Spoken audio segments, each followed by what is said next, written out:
believe it was Sting who once said that he woke up one morning and he couldn't believe what he saw. 100 billion bottles washed up on the shore. That's a mess. Yeah, you got trouble on your hands. He's not alone in being alone, but he is alone in having to clean that up. How is that any fun?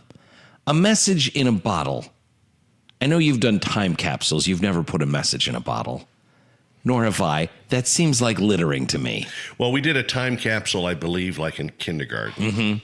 Where you put pencils in the ground for a future age to discover. Where I think, yes, from what I remember, we'll let them know that we used pencils in 1970. What? Well, this is a real fun. What a shock to the system. This confirms what we suspected to What a shock be to the case. system when they opened this up in 2020.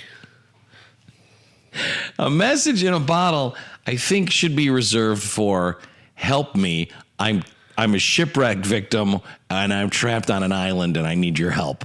That's, I think, the only time a message in a bottle is appropriate. And the thing about that is, don't expect a quick response. Well, yeah. There's this young man, 10-year-old boy, found a message in a bottle last week. This is in New Zealand. They had massive waves and storms because they were dealing with a cyclone down there. And the 10-year-old boy... Something washed up, huh? Hadn't been near the coast because of the storm warnings. And then when that was over with, he wanted to see, how much damage was done. So then they see the 10-year-old kid and his mom, they find a Jack Daniels bottle plated in shells. Mom says the kid was exploring what had been washed up in the high tide line. Shells had adhered to it? Yeah, I guess. When he picked it up, at first he thought it was like a concrete brick. But then they saw, no, that's not a brick, that's a bottle. So they take it home, trying to figure out, okay, how do we preserve this thing? They open it up and they find a paper note inside. The edges of the note had been burned, and a lot of the details of the note had smudged. But there was a string that had been glued to the inside of the bottle cap, and the note says, "Hi, my name is Jack." A lot of the key details in this note are illegible. You cannot read them. But the writer says that the bottle was put in the water on February 17th, 2002. Which doesn't seem that long ago for us, but for a 10-year-old boy, that's... Yeah, ancient. Might as well be prehistoric times. The note says here, and it's kind of hard to read, it says, if someone finds it, my luck will something. Contact me, Jack, and then it's all smudged after Jack. Jack, how would you like me to contact you? I'm going to need a little more, Jack. They uploaded a picture of the message to social media in the hopes of getting more information. But as of now, it still remains a mystery. We don't know who wrote the note or where that, is this someone in New Zealand or is it from far, far, far away? And has Jack's luck turned around? This is what we need to know.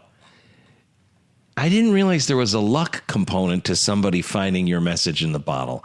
If I put a message in a bottle and someone finds it, that means I get good luck?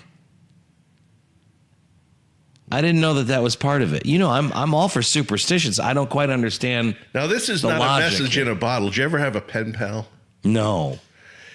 We had pen pal set up for us because when we were in 5th grade, they exchanged teachers at our school. One of our teachers went to Germany. Germany sent a teacher to us. Oh, wow. And so we had a 5th grade teacher who was German. Oh, wow. And she set up this thing up for pen pals for kids over in Germany. The good side? At that time, I believe it West was Germany. West Germany. The best Germany, Yeah, yes. Okay. So, and I remember writing a note to this person. We had correspondence of one letter. And our pen pal friendship died then. Was it your decision or their decision? I think just both of us were. Oh, that's what the person who gets dumped always says. Well, no, there was no dumping. Dear Darren, your letters are boring. Yeah. Yeah, I do not have time for such trivial nonsense. I don't know if I got that or not. Oh, no. There wasn't like a Dear John letter or No. Dear Johan, I guess, over there? I wish I could remember the person's name. I don't. But any sort of great international friendship, it just never really took off. No, well, what do you have in common with a kid in Germany? Apparently nothing. Dear Darren, recently we buried a bunch of pencils in the ground. Does this sound like something that would interest you? Yeah, we did. Yeah, we did that 5 years ago. Oh, you also are burying the pencils. We are very much alike, you and I. Bring down the wall. A math. Can't really help you with that. Darren, tear down this wall. I don't have access to it. Oh, okay. Then we're done talking. If you can't take down the wall, what are we talking about? And we're done. This is over. Our conversation has come to its natural conclusion.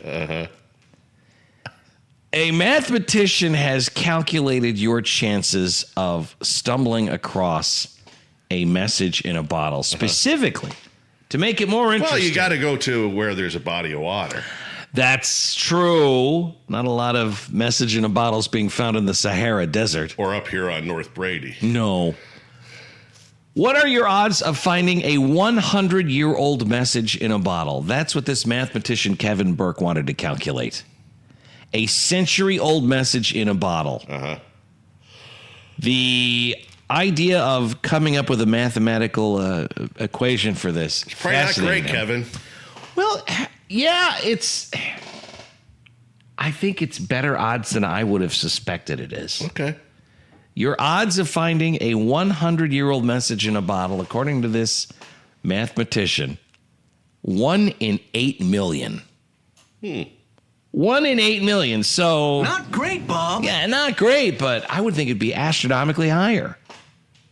Germany's Federal Maritime and Hydrographic Agency, which, by the way, is run by Darren's ex-friend, Helmut. Former pen pal. Dear Darren, when I grow up, I'm going to waste my life studying how messages in the bottles go. Although, I would think to really call someone a pal, you got to have more correspondence than once. Also, you didn't use pens, you used pencils. There's a lot wrong with your story. Germany's Federal Maritime and Hydrographic Agency has been tracking drift bottles since the 19th century. Oh, they call them drift bottles now. They say the baseline recovery rate for messages in bottles is 1 in 10. So 90% of messages in the bottles never get found by anybody. Historical experiments back that up. All the numbers, they say, vary depending on what ocean you put it in. Drift bottles in the Gulf of Mexico have a 14% recovery rate. It's 18% in the rest of the Caribbean, 7% off northern Brazil, and 5% in the waters between Canada and Greenland. Of the bottles that wash ashore, only about 1 in 10 are more than a century old.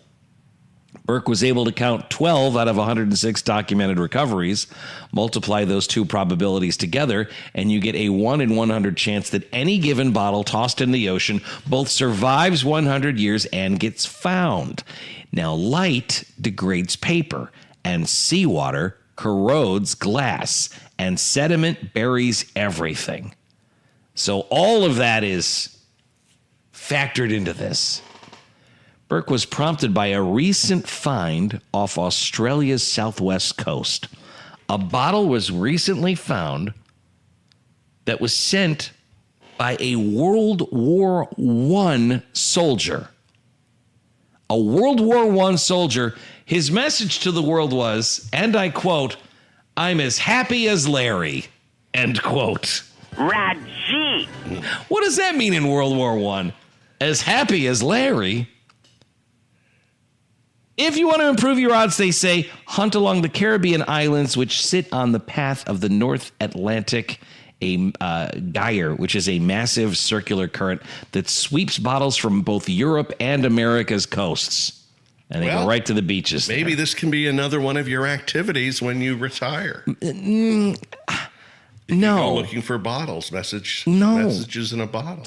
No, I've got enough things to waste my time. Or maybe get a pen pal. I'm going to try and track yours down. I want to know exactly what went wrong. Well, if you find the name, I'll see if I can remember. Your friend Darren, he was a lot. Still is. Dave and Darren in the morning. Unreal Alternative Radio. It's Planet 93.9. Time for a quick Florida man story. Florida. The guy who is the subject of this is actually, the story happened in Florida, but he's a Louisiana man. Okay. There's something about just being in Florida that turns you into Florida man. Crazy. As soon as you cross the border, it's as though parts of your IQ melt away. This guy's name is Governor Moorer. Governor is his first name. Uh-huh. A Louisiana man arrested after deputies say he climbed onto the counter of a Culver's and exposed his buttocks and anus to a 16-year-old employee. Welcome to Delicious.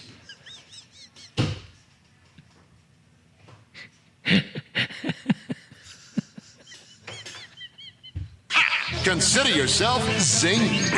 The zing of the day. I will tell you, from all the time that I spend in Florida, they go crazy for Culver's because the idea of Midwest food is so exotic to them. Like the idea of having a walleye, it's like it's from another planet. A butter burger. What is this? You mean like this kind of butter burger? Yeah, people love Culver's down there. Here's my butter burger. Okay, put that away, please. Stop.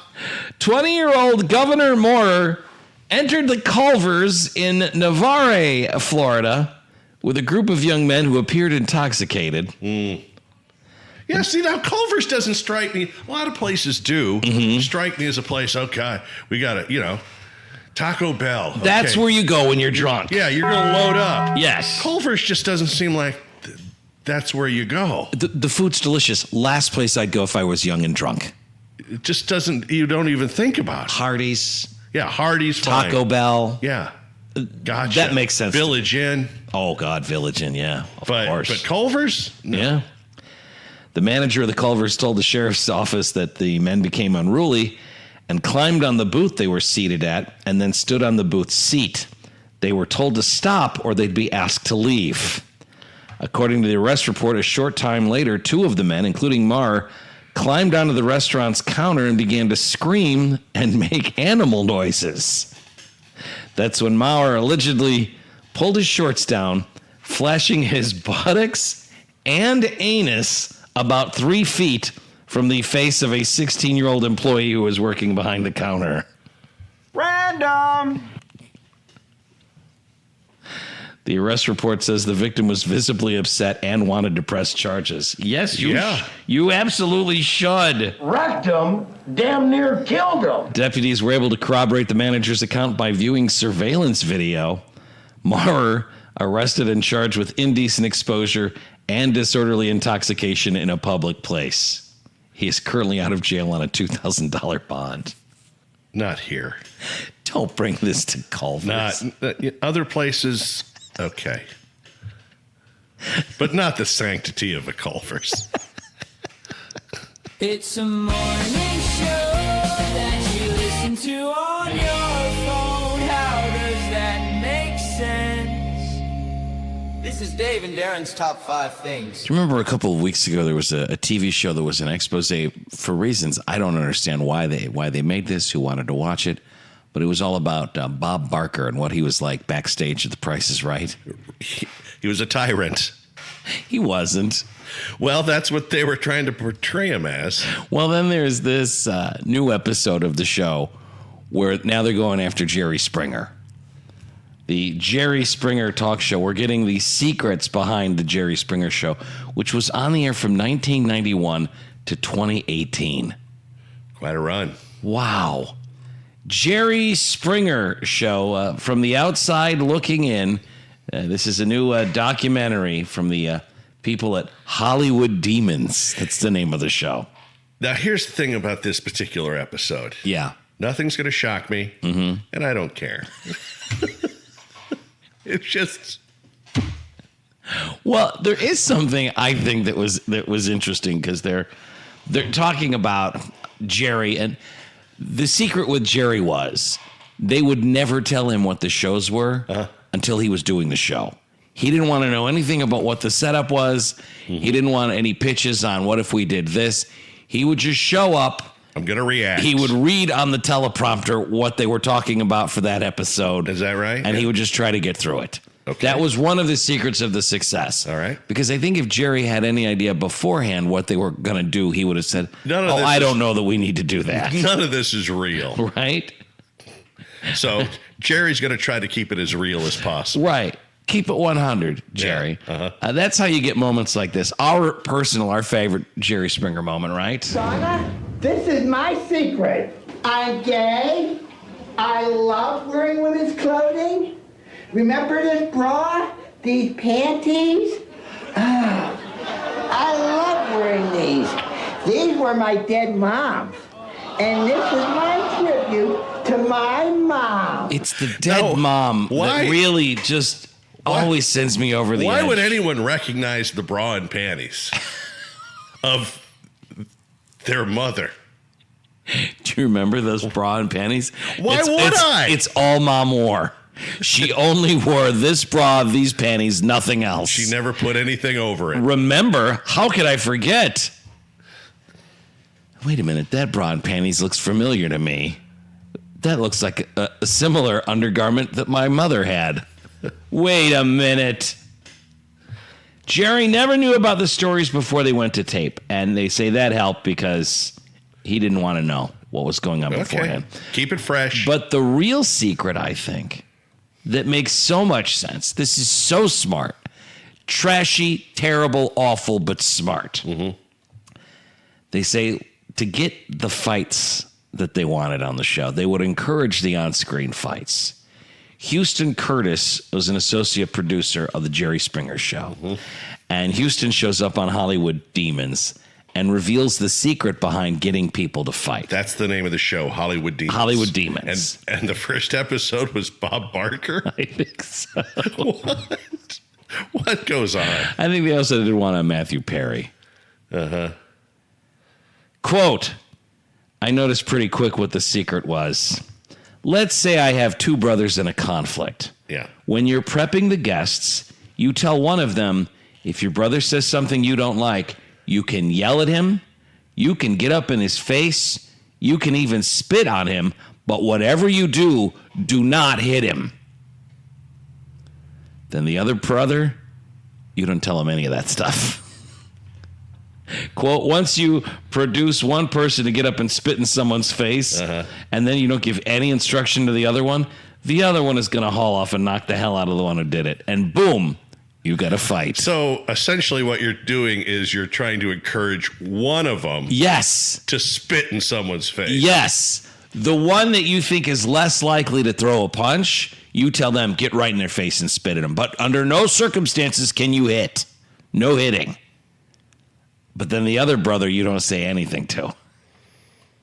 So you got a brother in the face spitting, and that's when the beatings happen. And that's the business model we loved for all those years.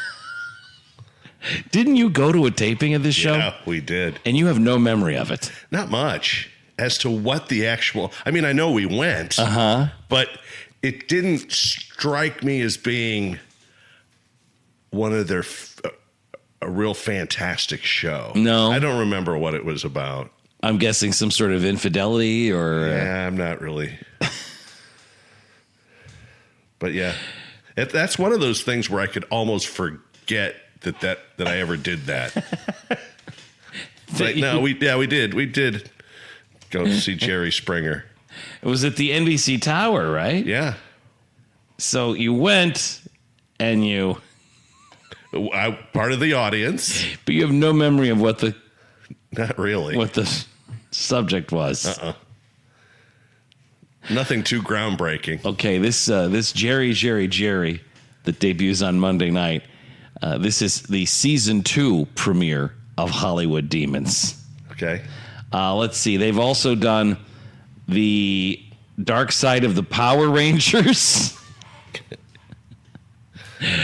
The Von Erichs, the wrestling dynasty family. Yeah. How are they? How they were Hollywood? I mean, it was a television. They were on TV. Does that count? You're right, though. Those wrestling programs were not there. Stephen Collins, America's Dad, Child Stars Gone Violent, Housewives Gone Bad, and they did a show on people who stalk celebrities. Mm-hmm. That's a good idea. Give oxygen to stalkers. Make a star out of them. Great. Nothing bad's gonna happen there. Now tell me, does that make any sense to you? No. Not even a little bit. Your favorite morning show in podcast form. It's Dave and Darren's Top 5 Things. Harry, you had something to say? When the hell does the baseball season begin anyway? Oh, it's underway. It is underway. Not only is Major League and minor league baseball underway, but college baseball. Yeah. History made the other day as a Pennsylvania college baseball team. This would be Lehigh University. Right. They won in a game against Coppin State. Coppin State in the Baltimore area, right? Final score was 38-6. Man. The Mountain Hawks versus the Eagles. You got Mountain Hawks, huh? And Eagles. And Eagles. Lehigh wins 38-6. The Mountain Hawks of Lehigh scored 20 runs in the top of the first inning.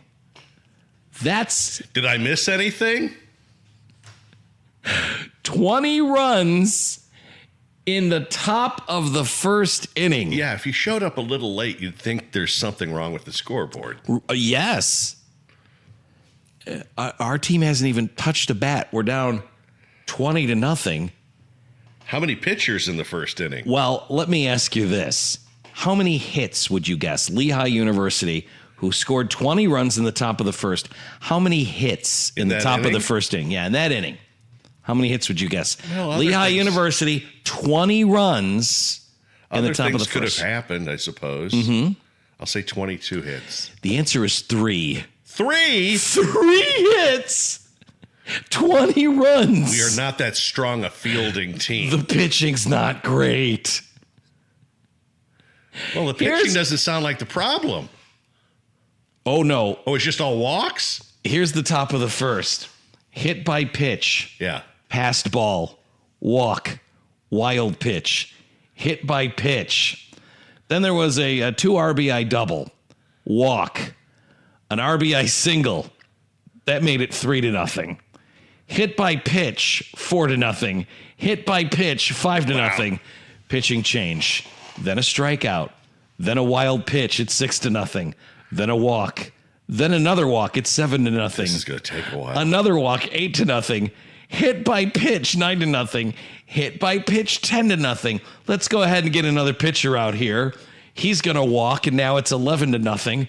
Then a wild pitch, it's 12-0. Then a walk. Then another walk, and another walk, and another walk. It's 16-0. Let's do a pitching change. Oh, new pitcher, great. Grand slam, followed by a fly out and a ground out. 2 outs in a row? Yeah. They must have been going crazy. 20 runs in the first inning. They scored 2 runs in the second and third, and then 7 runs in the fourth, 1 run in the fifth, and 6th and 5 runs in the seventh. The game was ultimately called early by run rule to let the Lehigh players travel back home to Pennsylvania. It didn't get that bad, but I remember this would have been the last year I played baseball, and my buddy, Old Doug, was pitching. Old Doug didn't really didn't pitch that much. No. I think this might have been the only time he pitched. Mm-hmm. But he was pitching. I think he even got to start the game as a pitcher. Famously, this was his last game as well. He walked a couple people. Then he hit a couple people. And then I think he hit somebody else. He didn't get anybody out. And here's the thing about it. When he went into his windup, every time he knocked off his hat.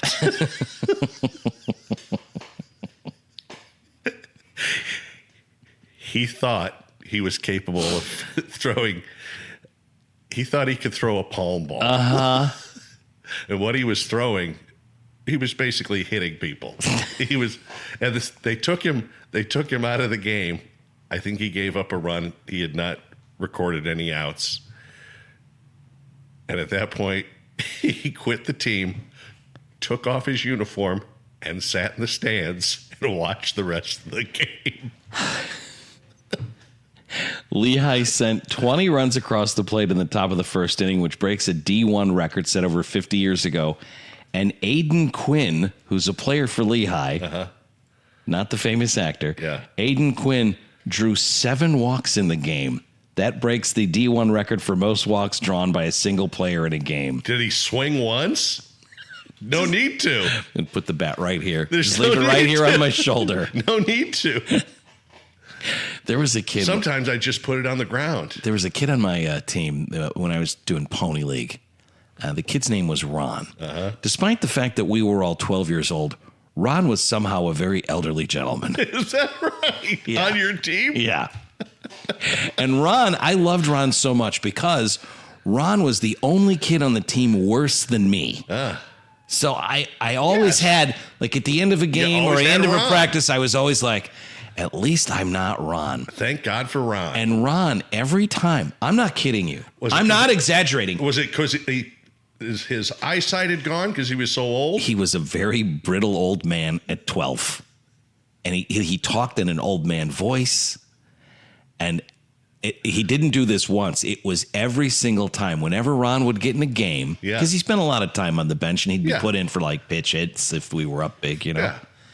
Every single time he would ask the coach. He'd walk up to the coach and he'd whisper. I think I remember He'd this go, one. do you want me to get hit? You want me to go? I'll go take one.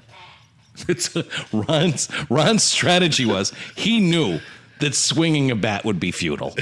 Do you want me to get hit? I can get on base. You want me to take one? You want me to take one right here?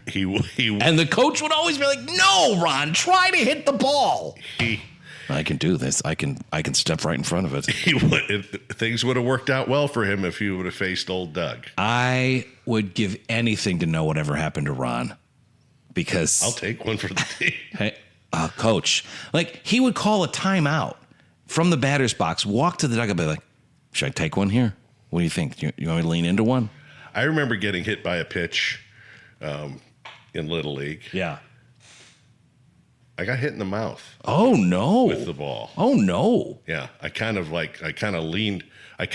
should have turned to my right. Instead, I kind of opened myself up, and I got hit in the mouth. Luckily, by someone who didn't throw the ball god awful hard. Right. But the thing that was most troubling about getting hit in the mouth was my dad was coaching first base. I've never seen him laugh so hard. He was in the midst of a laughing jag. Oh, that's great. And I was like, It's his favorite part of the game. oh, he was just Did he bring that up on the ride home? Like, really enjoyed that hit you took. he was just dying. It's America's pastime. Just Catch the fever. Congratulations, you did it! You figured out how the podcast works now. Ah oui! And now, mesdames et messieurs, the Dave and Darren Top 5 things! Mid-April, it's too early to talk about Christmas 2026, but Christmas past is on the table because one of the forces behind something called SantaCon is in the news. yeah. SantaCon is this huge deal in New York City. It's a pub crawl where people dress up as Santa. Now, that happens lots of places. Sure. I know I did a Santa crawl years and years and years ago. Yeah, It was you a did. blast. We got all dressed up like Santa, got a bus, we all went around. People have been doing that for a long time. Sure. why This not? deal in New York City, however, it's like 25,000 people, and they take to the streets, and it is bedlam. I mean, the How do they all videos. fit in the same bar? Well, they don't. They don't. And then they take it to the streets and they go to multiple bars at the same time. An annual New York City event where you pub crawl all day long, you and 25,000 other Santas. Mm-hmm. It's something that you really have to prepare yourself if you're a bar in New York City and you know it's SantaCon week. Let me ask you this. Yes, sir. I think this would set a world record. Mm-hmm. Maybe. I would say probably. How many people run the Bix? Thousands. Well, yes, thousands. But I mean, sometimes they've had as many. 20,000. They've had as many as maybe 20,000 people, Sure. right? Sure. What if you do that and everyone runs dressed like Santa Claus? Okay. Is that not going to set some sort of world record for the most Santa Clauses during a road race? I have to imagine. It's an oddly specific. I have to imagine it would. That would be a world record that the Bix people could make happen. Okay. All you have to do, you're not dressing up like Elvis. Uh-huh. You're not dressing up like you're some sort of spine. You're dressing up like Santa Claus. The largest gathering of Santa Clauses, according to the people at the Guinness Book of World Records, was in India in December 2014. And this says 18,111 people. Well, and this is more specific because it's a road race. No one's doing your idea. I love you. This is a stupid idea. Just saying, if you want to set a world record. But no one wants to set your world record, though. And the elite runners have to dress up like Santa Claus, too. Well, why are people dressing up like Santa Claus at the end of July? To set a world record. No one. SantaCon founder Stefan Piggies. He's in trouble. Indicted in federal court on one count of wire fraud. Stefan Pildis, accused of stealing more than $1 million from charity, diverting some of the money to slush funds, and then using the rest for personal expenses. So this SantaCon was all done for charity. Well, it's supposed to, yeah. You go ahead and register for the SantaCon, and then we give some money to charity. And they say from 2019 to 2024, SantaCon raised at least $2.7 million. Of that $2.7 million, over half of it went right into this guy's pockets. They say at all relevant times, he served as president of and controlled the nonprofit entity that organizes SantaCon, which is called Participatory Safety Incorporated. They say, as alleged, Stefan Pildis promoted SantaCon as an event grounded in charitable giving, but instead of donating the millions of dollars he raised, he ran his own con game. He took advantage of New Yorkers' generous holiday spirit to finance his lifestyle through personal expenses, big and small. Here's my idea. This is my pitch. I know you love Santa and you want everyone to dress as Santa, but this is my idea. We do Dave and Darren's Grinch Con because people love to dress up like the Grinch. That's true. Probably more so. And we make it very clear we are stealing that money for ourselves. Because that's what the Grinch would do. That's in the spirit of the Grinch. We make it very clear. We could say, oh, we're doing it for charity, and then wink at the camera when we do our promotions for it. And Your Honor, how anyone could be surprised that people running GrinchCon wanted to steal at Christmas. We set it up front. Right. I mean, not specifically. We didn't specifically say it up front. We will need some people to just give us money because they don't pay attention. But I think we can make that happen. They say, amongst other things, this guy was spending SantaCon proceeds on extensive renovations to a lakefront property in New Jersey, Gotta have it. concert tickets, luxury vacations, extravagant meals, and a luxury vehicle. He did so despite claiming to anyone who would listen that he did not make a penny from SantaCon, that he was not getting any compensation. It got to the point where he couldn't get people to listen to it. Come on, SantaCon.